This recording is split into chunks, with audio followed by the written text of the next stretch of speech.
Last night, police carried out raids on another 128 addresses across France. If this is a case of rounding up the usual suspects, then there are many of them, as the Interior Minister defended French intelligence against the charge of incompetence on a tragic scale. These attacks were prepared and organised by cells outside our national borders and with individuals unknown to our security services.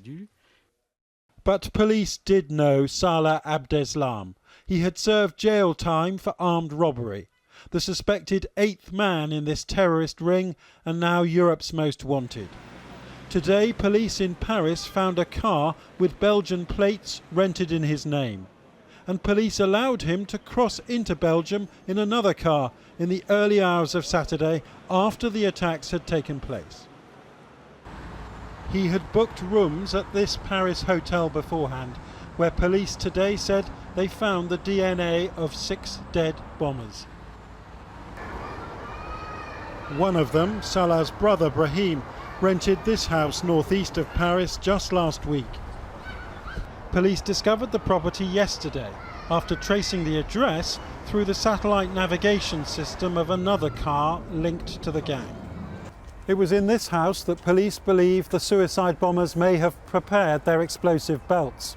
Neighbours say the house was on a short let and that one of the cars, since identified as being used by the attackers, was parked outside.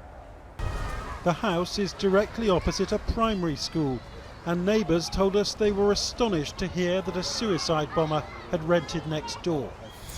The people seen here didn't have beards, this man said. They didn't appear radical. It's a shame and a nightmare. 117 of the 129 dead have now been identified. Among them was Elsa Del Pas, who police say shielded her 6-year-old son from the bullets in the concert hall so that he survived.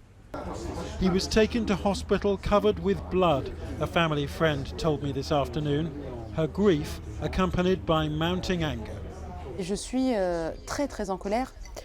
I'm very, very angry with the terrorists. They are monsters beyond words. I'm also angry with the French Secret Service. They didn't know how to prevent the attack. When we know about all the means that they have at their disposal. 8 terrorists took months preparing an attack without anybody noticing. It's absolutely intolerable.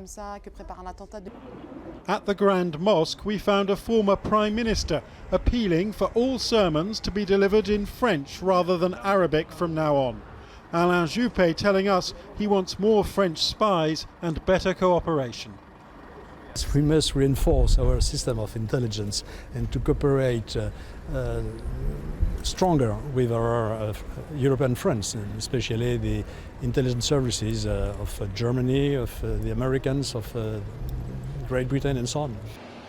A similar message was delivered to the French President by the American Secretary of State today, though behind the scenes officials are deeply concerned that the planning for Friday's atrocities went completely undetected. The level of cooperation could not be higher.